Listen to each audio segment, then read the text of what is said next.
Welcome to the Startup Grind. My name is Kevin O'Loughlin. My background is mostly as a weatherman, where I was helping the weather services of Australia and indeed the world get better at business, how to do a better job for their clients, their customers, how to get the message through. And in this, this era of climate change and so on, that's been an important role. But these days I'm working more with entrepreneurs. So the order of proceedings is that shortly I'll invite our special guest. Who knows about Startup Grind? A few of you. Okay, Startup Grind is, I think, started in San Francisco, around the Silicon Valley, and it's now in 42 countries around the world. And its sole purpose is to create a stronger network for entrepreneurs. So this is the start of Startup Grind in Bali. So it's really a significant night. So, I'm new to Startup Grind. I've just been finding out about it. It's a great fit with what we do here at iLab and at Vision Builders and the whole Entrepreneurs Institute. So one of the things that we do apparently at Startup Grind is we generate a bit of enthusiasm. So who's up for a little bit of enthusiasm tonight? Hey, good. Okay, and we do an especially enthusiastic welcome to our special guests. So the format of tonight is I'm going to introduce a special guest. We'll sit on the couch and have a bit of a chat. You can hear about his story. It's a pretty special story, I can tell you. And as well as that, then we'll have some questions and answers, and you can talk to him. And after that, you can go and chat with him and some of his people who are here. Because I'm going to introduce shortly Steve Piro. Now, Steve is a pretty modest sort of guy, actually, in many ways. But it's really quite a remarkable story because who follows sort of Huffington Post, the blogs and so on? Well, Steve featured just recently as one of Bali's top 10 startup companies for his business, which is Synergy Efficiency Systems. Did I get that right, guys? Tell me, guys. Is that right? Solutions. Oh, solutions! Damn. Thank you. I'm glad to hear in the audience to correct me. The other part is right, first. Great. So, and they've been doing amazing things. Steve's going to tell the story. They've done things like won awards for the most energy efficient building in Indonesia. How many buildings are there in Indonesia? Wow. The most energy efficient building in Indonesia, that's really something. So, so Steve's going to talk to us, we're going to have some questions, then the party will kick on. Does that sound like a good plan?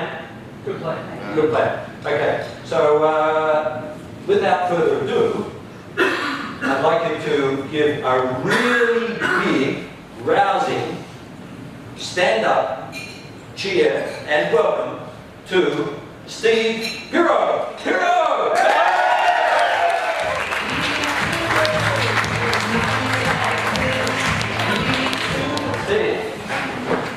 You're pleased to be here at this Startup Grind. Very good. Look at this crowd. Even a few of your mob here, I think. Yeah. They all look good.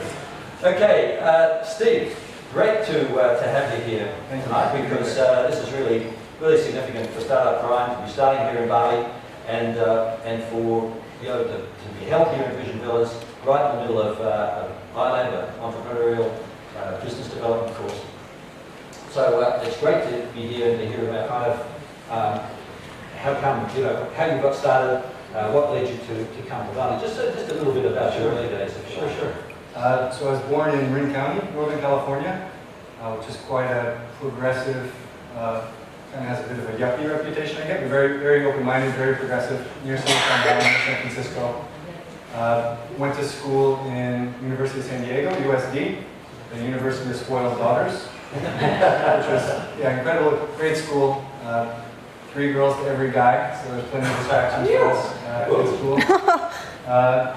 While I was in school, I studied abroad 3 different times. So I lived in Mexico twice. I was in Spain a bit as well. And I think that's when I kind of got the travel bug and just knew I wanted to travel. I was big into surfing too, so everywhere I was traveling, I was surfing as well. School was good. I got kicked out of the dorms my freshman year, which was a good experience. It forced me to go live down at the beach.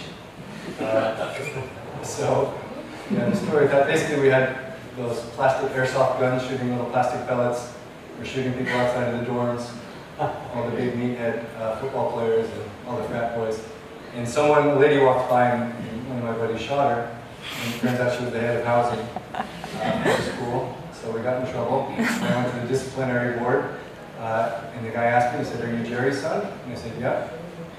And it turns out my dad had stolen his girlfriend from him in college. No. I kind of had the cards stacked against me there. But anyway, so kicked off campus, lived at the beach for 3 years, surfed before school, surfed after school, surfed at lunch as well. Still managed to get my grades done. And then, yeah, I knew after school I wanted to travel, so I moved home, swallowed my pride, moved in with my family. For a year, I worked 3 jobs and saved some money, and then just shot off and traveled around the world. Great. Okay. Yeah. And that eventually led you to Bali, but there was a bit happened in between. A lot happened. Yeah. Okay. So how long did it take you? You left home.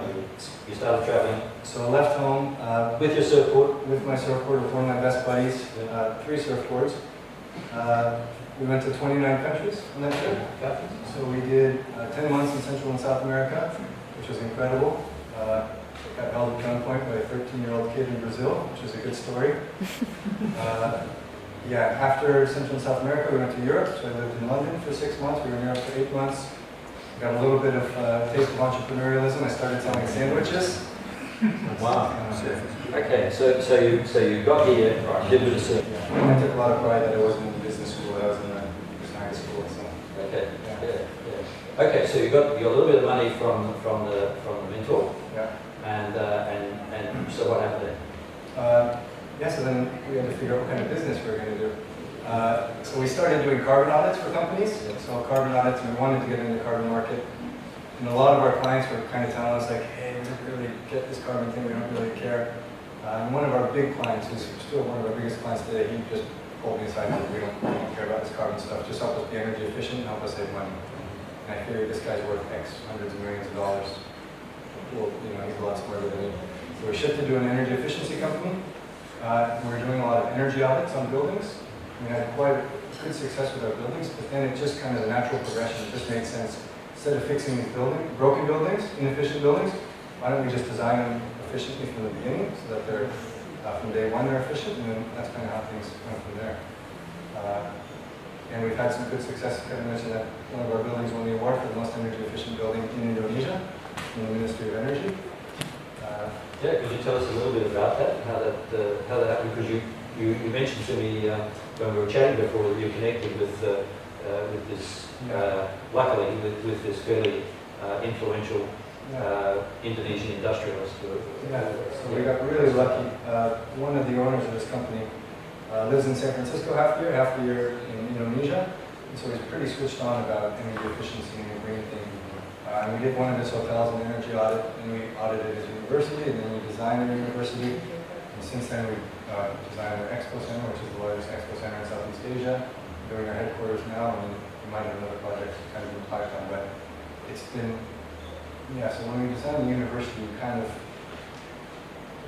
were the new kids on the block, so we're getting a bit of resistance from all the consultants. You know, they're kind of like, who are these Westerners coming in telling us what to do? And so it was really tough. Like, we got a lot of pushback. Because we're giving these crazy ideas and it just hadn't been done here, and so a lot of people were, a lot of resistance. Thankfully, the owner kind of had our side. He always told us like, hey, if there's any problems, you let me know, and then we'll do it that. So quite lucky with that. And we won the award, and since then it's kind of like, yeah, we have a bit more. We're more clout. Permission, a bit more clout. Yeah. That's fantastic. So and is he that same owner? Yeah. Has the exhibition centre as well? Yeah, same guy. So he's like fairly substantial. Yeah, he's a big boy. Like he's got his own university. Yeah. Okay. And very nice guy, very humble, down to earth, and incredibly. This is the what's it? The UM University of Multimedia and Design. Which is in Jakarta. Yeah. It's fantastic pictures of this. You can look at it. I guess on your website, isn't it? On the website, you can see this great design of this building that you guys were influential. We're part of the team. We didn't do everything. We yeah, I'd like to think we have that. Yeah. And what was the other thing you were saying about the lead platinum building? What was that? Yeah, so we're working on a project now for a client who wants to design the first LEED. LEED is LEED, it's their Green Building Certification from America. It's going to be the first platinum building in Indonesia. So this is another story. We give these crazy ideas to the owner and he just says, let's do it. And so we got his full support and he's pulled together an incredible team. It's going to be just an incredible space to work in and Great. kind of show this. Yeah. So does this mean sort of now that like opportunities are being presented to you you're in demand to Yeah. So growth-wise, before us, we used to call my mentor, Tim, one of my mentors, calls it the Wizard of Oz. So before we had to paint this big picture, like we're this big ex-corporate company, and behind the scenes it's me and my assistant Ari kind of with $7 in our bank account. And, so now we're kind of Wizard of Oz is not so much. We actually have a pretty solid back end, I'd say. We still have a long way to go to get to where we want to go. But yeah, clients are coming in, so it's kind of nice now. We've got a bit of a track record. We've worked with X amount of five-star hotels and the biggest expo center in Southeast Asia. So now people are knocking out the door. Great. And I mean, you sort of made a reference there to how things have grown. Yeah. So you've now got a significant team. Some of whom are here tonight. Who are the team? Yeah. Team SES. Yeah. Whoa. Okay. Big representation.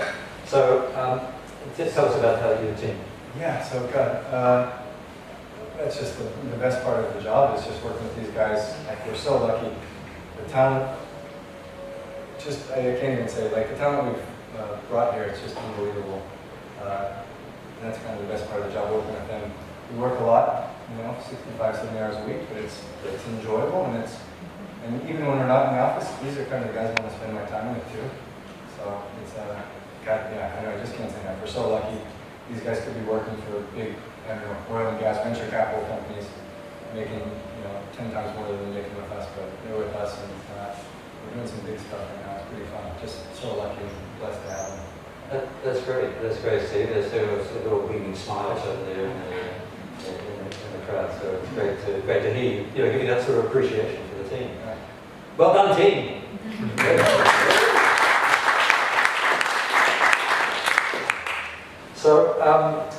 So the company, geez, this is really exciting. So, I mean, your main work is around energy and energy efficiency. And tell us a little bit about that, because I mean, most of the people here are kind of aware that energy is a big issue. Discussions of climate change and so on. I mean, it seems to me we've got things like climate change and saying reduce the carbon footprint and so on. But at the same time, particularly in the developing world, the demand for energy is just like increasing. I remember hearing that a mobile phone, we think of it as just a mobile phone with a little battery that'll run for a day if you're lucky on an iPhone. But that the power actually consumed by a smartphone in a year is about the same as running a refrigerator because of all the downstream effects, all the service and the communications and so on. So, I mean, you know more about Indonesia, I suppose, than most other countries, but just give us your view on sort of where we're heading with this demand for energy. Yet, we need to be worried about climate change and stuff like that. Sure. So we're really incredibly well positioned right now. It wasn't something we planned, but it just everything kind of fell into place for us. Historically, Indonesia subsidized their energy. So about 19% of the government budget was going towards subsidizing fuel or electricity or whatever. So Indonesians have enjoyed cheap electricity for a long time. 2 years ago, they passed a law which says that the local utility company, they can raise their prices. So now they're operating at about a $7 billion loss right now every year. The government picks up the slack. Significant. And they just passed a new law which says the local utility company can raise their power prices until they are profitable, until they at least break even. Okay? So since then, net 2 years ago they raised it about 26%. Last year, depending on kind of your rate structure, about 33%. Industrial clients this year, it's going up between 38 and 64% in 1 year. So all these people before that kind of, blew us off, and all of a sudden they got to pay attention to it. So that's one issue. The subsidy is getting lifted, so we're excited about that.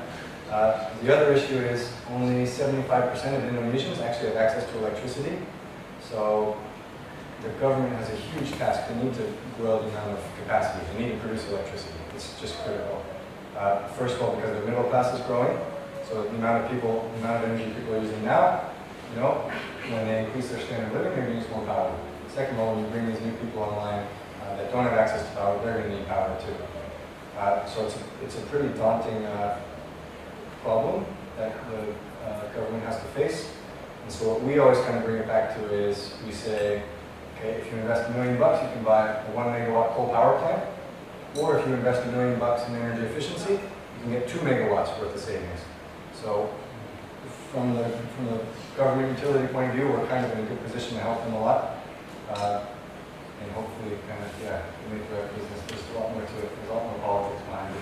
It's not that easy, but yeah, we'd like to think we can really add value in that regard. Yeah, does that mean you're actually sort of working with the government sort of comes to you, or is it No, like contract? It's private now, we're a bit scared to work with the government. Right. So, yeah, it's a different ballgame for us. We've got enough to handle with the private sector. Yeah. At some point maybe, we're not at the moment. Okay. Excuse me, I've got a question. Sure. Burning to ask this. Yeah. One of the reasons that I'm Just a moment. We have a microphone, so we can all hear your question. Yeah. Thank you. Hi, my name is Anne Marie. I live here in Bali. I have for the last 10 years. And I develop properties here. And I have tried relentlessly to put solar power energy onto the houses. In fact, I was at the climate conference in 2007 when the Indonesian government signed up to a treaty to say that they would put zero tariff on imported solar panels from China. Yep. The minute planes flew out of the country, the tariff went up to 1,000%. To put solar panels on a house here in Bali, a 4-bedroom house with swimming pool, air conditioning in every room, costs approximately $100,000. That same panels in, say, a house in Australia of the same size would cost approximately $10,000. Everybody in Australia has panels all over their roofs, no one's getting an electricity bill. What I think we need to do, and I'm so excited to hear you tonight, is that we need to start manufacturing solar panels in Indonesia. What do you think about that? I think it's a good idea. I think in terms of production costs, I think China can do it cheaper than us. I think the problem is it's when we're importing. I agree that there's free trade with China, so everything coming from China should be tax free. Anything renewable, but it's not. I think it's more of a political. It is. And I don't see that that's going to change. They're not going to drop the tariff. So therefore, if we can't import them, we've got to manufacture them here. No, it's a good idea. And yes, it might be more expensive than China, but it's not foreign surgery, it's old R&D. And in fact, this is a country with very cheap labour, so it shouldn't cost that much. I'm with you. And I think too, with the increasing price of energy, before it was renewable and it was tough to make a business case, it was just a longer payback. Now that the energy costs are going up, the payback is just cut in half. So that should help kind of. The average villa, 4-bedroom villa in Seminyak with a swimming pool and 4 bedrooms now, is receiving a power bill of approximately $3,000 a year. So therefore, if they could put panels on their roofs for $10,000, they'd be paid back in 3 years, and then they'd be receiving forever. Most panels have got a warranty of about 25 years. So therefore, the next 22 years is free energy. I mean, when you consider the fact that they are ripping down all the rainforests in Sumatra, the orangutans' homes, to build palm oil plantations, to generate biodiesel, which is running all the generating plants, or buying dirty coal from Australia. I think that's the way. No, I'm with you. It's a good time for me to bring up. One of our clients now actually, we're building solar PV into the facade of the building. So essentially we're having solar panels built up the east and west facades of the building. So we're integrating into the design. Where are they getting the panels from? We're going to get them from China.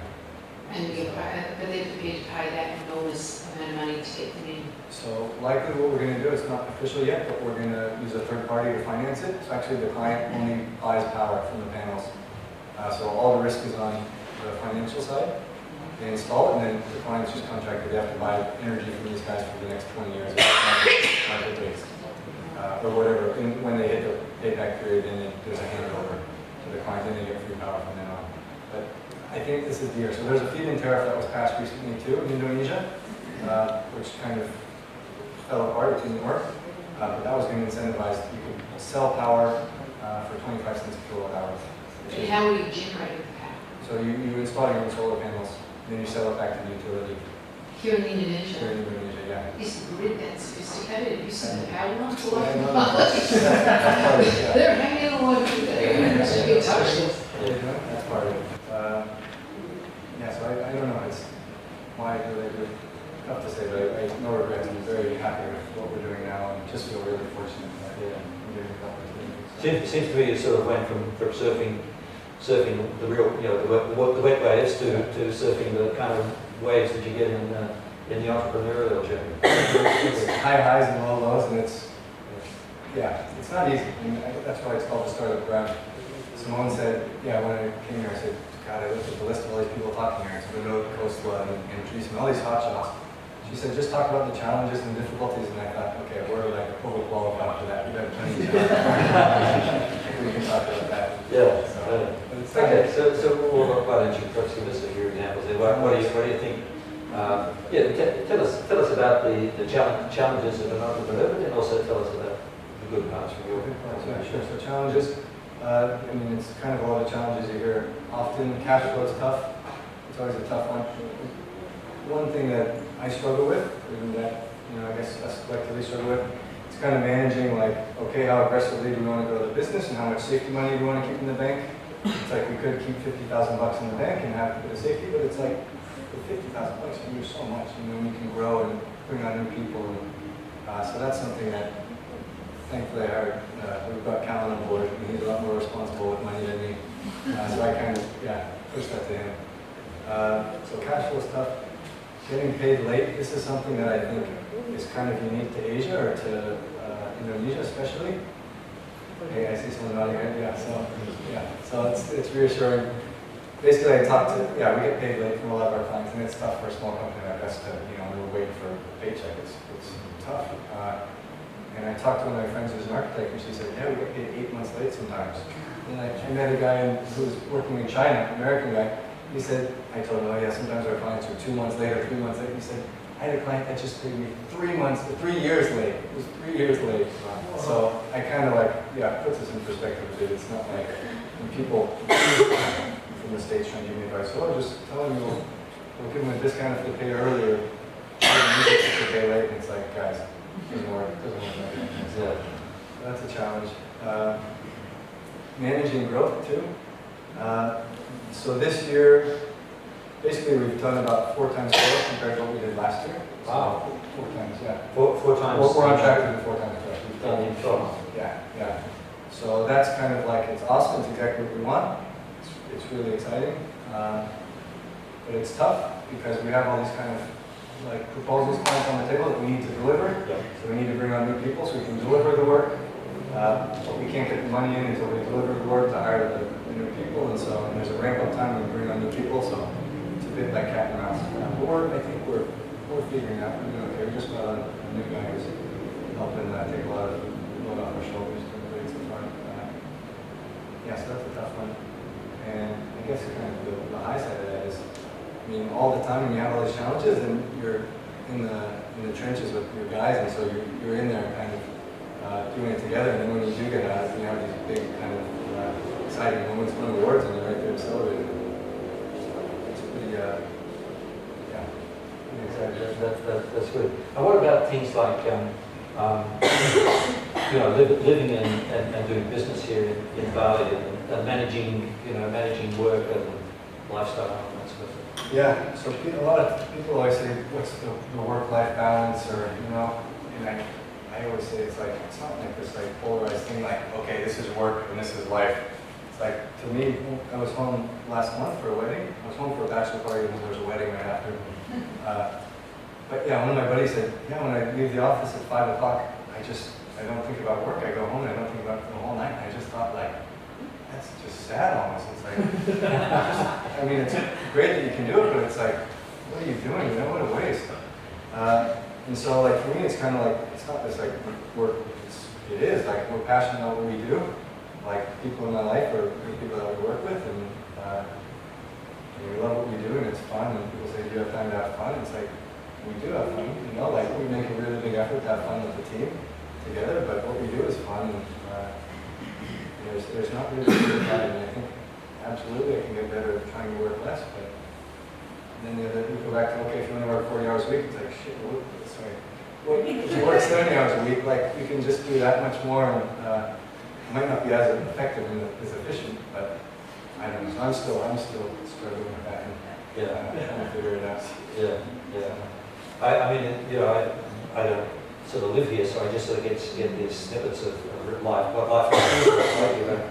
I mean, it seems to me that one of the things that the Bali offers is kind of plenty of opportunities to, when you do take a break, to dip into something that's really pleasurable. So. Yeah, so we got a pool at our office, which is nice actually. Oh, a literal dip in, right? We have a pool there. Actually, 2 of our staff were in their bikinis getting suntan earlier today at the office. Yeah, so we kind of like, we want to have a fun work environment, pretty casual at the office, everybody's wearing shorts.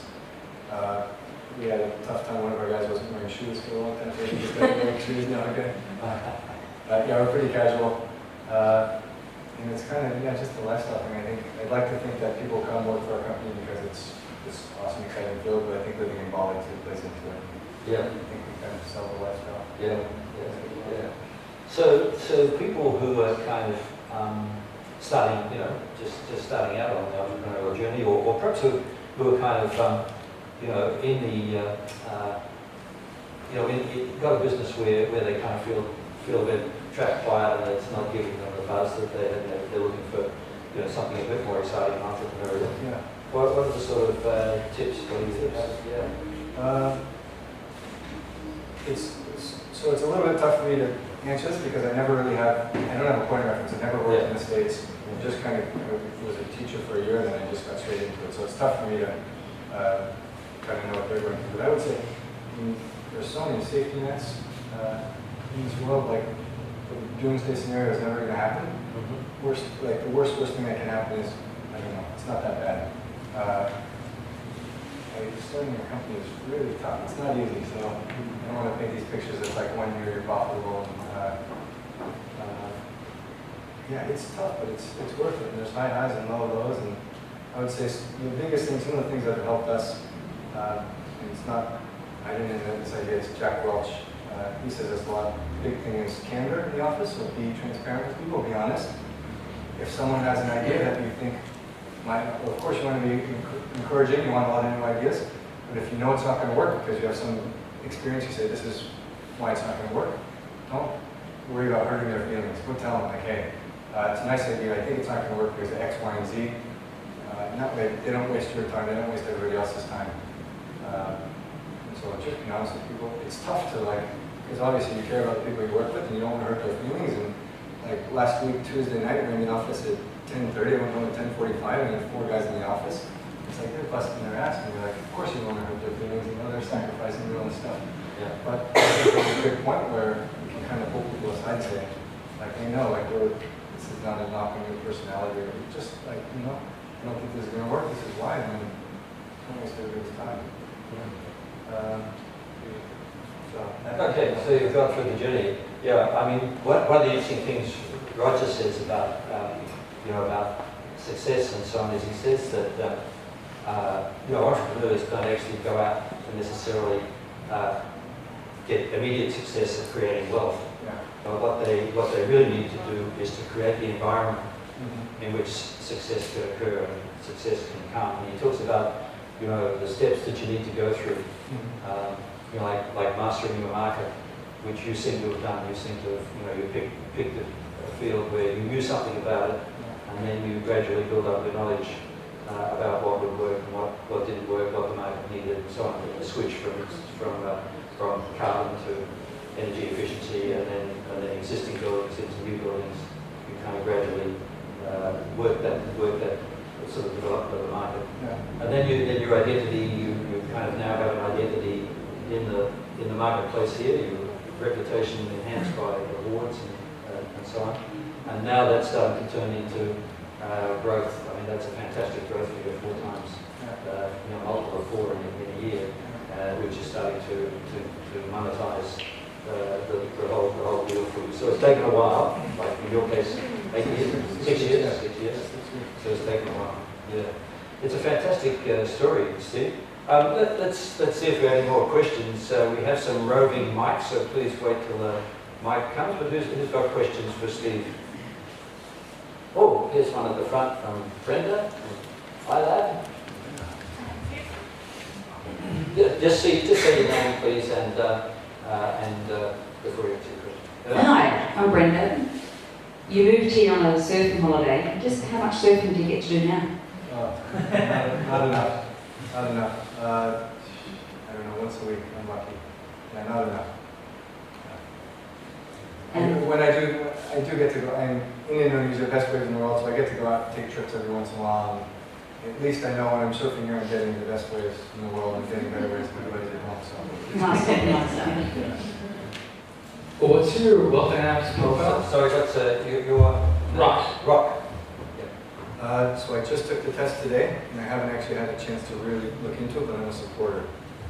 So, but when you look at the percentages, I'm just kind of like 20% of everything, like pretty flat. Yeah. Also, do you know a German engineer here named Frederick that is working on some quantum motion generator for technology? Yeah, I've heard about it. I don't know him personally, I've heard about it. Okay. Yeah. I just heard him speak at this thing in Kuba on free energy this week, and was thinking maybe you guys have to connect. Yeah, that would be interesting to maybe. Yeah. Great.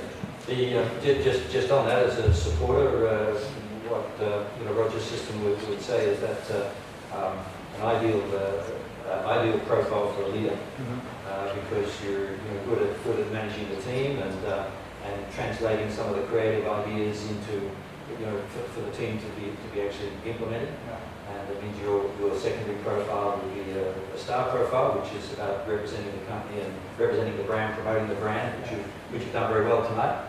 And your other profile, the secondary profile, is a deal maker, which means when you need to, you can shift into that gear fairly well and do the deal and find the opportunities, make the connections. So and you're fairly square. That means you, as a business owner, you probably have to do your share of spreadsheets and get your head around the finances and stuff. But you don't probably love it as much. No, of course not. Okay, that's great.